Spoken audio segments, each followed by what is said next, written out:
That brings us to Benjamin Netanyahu. As I mentioned earlier, the Israeli Prime Minister was in Washington yesterday. He met with President Donald Trump at the White House. It was his second visit to Washington in 2 months. Tariffs dominated the conversation, but the two leaders also discussed two major flashpoints: the war in Gaza and the Iran nuclear deal. President Trump says that Israel is currently working on a hostage deal and he's pushing hard for a ceasefire in Gaza. He believes it could happen soon. On Iran, there was a big development. Trump announced direct nuclear talks will begin this Saturday. He says he's hopeful for a deal, but also warned of serious consequences if Tehran walks away. Our next report has all the details. The Oval Office can sometimes feel like a theatre set, especially when Donald Trump is at center stage. No one knows which way the conversation can go. But Benjamin Netanyahu doesn't have any such problem. This is his second trip to the Oval Office since February. It's an honor to have a very, very special person. I've dealt with him for a long time, Benjamin Netanyahu, Prime Minister of Israel. And we had lunch together, we had meetings together, along with his very capable staff. And I think we've come up to some pretty good solutions and conclusions.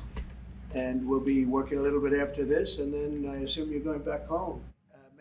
The meeting had two main highlights. First, the Iran nuclear deal.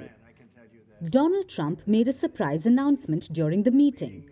He said the US would begin direct high-level talks with Iran on Saturday. We're having direct talks with Iran, and they've started. It'll go on Saturday. We have a very big meeting, and we'll see what can happen. And I think everybody agrees that doing a deal would be preferable to doing the obvious. But it's getting to be very dangerous territory. And hopefully those talks will be successful. And I think it would be in Iran's best interest if they are successful. Trump hasn't mentioned where the talks will take place, but according to Iran, it will be in Oman. Iran's Foreign Minister Abbas Araghchi will represent Iran. Steve Witkoff, the US envoy to West Asia, will attend from the American side. Trump pulled out of the Iran nuclear deal in 2018. Since then, Iran has been enriching uranium. Reports suggest that Tehran is just weeks away from getting a nuke. Since coming into power, Trump has pushed for nuclear talks. Iran dismissed direct negotiations on a new deal to curb the country's nuclear program. Tehran had called the idea pointless, but this time they seem to have caved. No one knows what the talks will entail, but Trump issued a stern warning to Iran. If the talks aren't successful, Tehran could be in grave danger. Trump and Netanyahu also discussed Gaza. In March, a fragile ceasefire fell through, and Trump is pushing for peace once again. And Netanyahu wants the hostage deal done. But what they really discussed was Trump's Gaza plan: displace the Palestinians and turn the Strip into premier real estate. Well, you know how I feel about the Gaza Strip. I think it's an incredible piece of important real estate, and I think it's something that we would be involved in. But having a peace force like the United States there, controlling and owning the Gaza Strip, would be a good thing. Because right now, all it is for years and years, all I hear about is killing and Hamas and problems. Gaza was the only place where they locked them in. We didn't lock them in.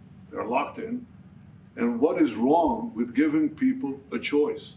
Now, we've been talking, including over lunch, about some countries, I won't go into them right now, that are saying, if Gazans want to leave, we want to take them in.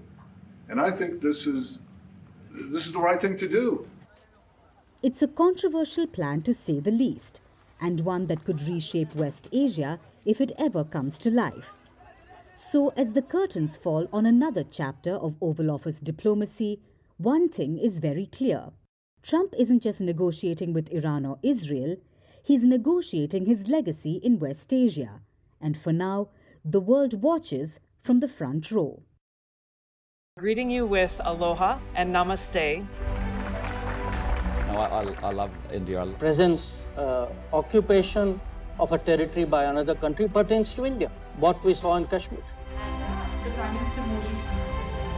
How do you see Trump's America? Yes, the current administration behaves differently from the previous administration.